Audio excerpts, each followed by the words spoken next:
কেন নিয়ে আসতেছেন, আপনারা কোথায় আমাকে নিয়ে যাচ্ছেন? অনেক বোকা দিলাম তারা।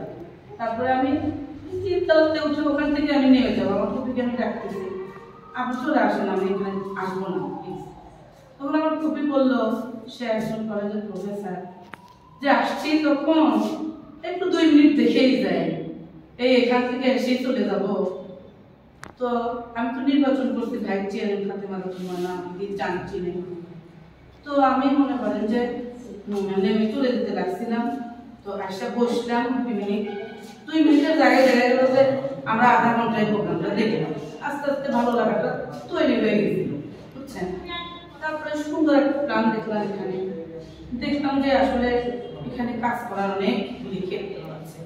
এখানে হার্বাল মেডিসিন আছে, এখানে হার্বালের বিভিন্ন পণ্য আছে, এখানে হার্বালের কনজুমার আছে, এখানে হার্বালের বিভিন্ন ধরনের গবাদি পশু পাখি, মাছ, তারপরে হচ্ছে আপনার ক্ষেত খামারের সার পর্যন্ত, মানে এভরিথিং অল স্কোয়ার, সব জায়গাতে আপনারা কাজ করতে পারবেন, ঠিক আছে।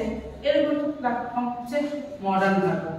তো আমি যখন দেখলাম এখানকার প্ল্যানগুলি, তো দেখলাম যে আমার সবগুলোই আমার ভালো লাগছে, কারণ এখানে আমি অর্গানিক প্রোডাক্টটা পাচ্ছি। অর্গানিক বুঝেন তো, যেটা ন্যাচারাল, যেখানে কোনো কেমিক্যাল নেই, হ্যাঁ, এই প্রোডাক্টটা পাচ্ছি। তো অর্গানিক প্রোডাক্ট খেয়ে তো সবাই কাজ করতে পছন্দ করে, খেতেও পছন্দ করে, ইউজ করতেও পছন্দ করে, কেমিক্যাল তো কেউ চায় না। তো প্রোগ্রাম দেখলাম, দেখে তো মনে করেন যে ভালো লাগলো। তারপরে আমি জয়েন করেছি। আমি বেশি দিন হলো জয়েন করি নাই, এর মধ্যে ভাবে আমি এই দিয়েছি, তাকে বলি সেই জয়েন করে, যাকে বলি সেই জয়েন করে, হ্যাঁ। তো আমি পারবো না, আমাকে দিয়ে হবে না, এই ধরনের কনসেপ্ট মাথা থেকে ছেড়ে ফেলে দেয়। আমি পারি এবং আমি পারবো, করে দেখাবো, এই ধরনের কনসেপ্ট যদি আপনার থাকে, আপনি একটা ভালো প্ল্যাটফর্মে যদি আপনি কাজ করার সুযোগ পান, তো আপনি সাকসেস। ধন্যবাদ।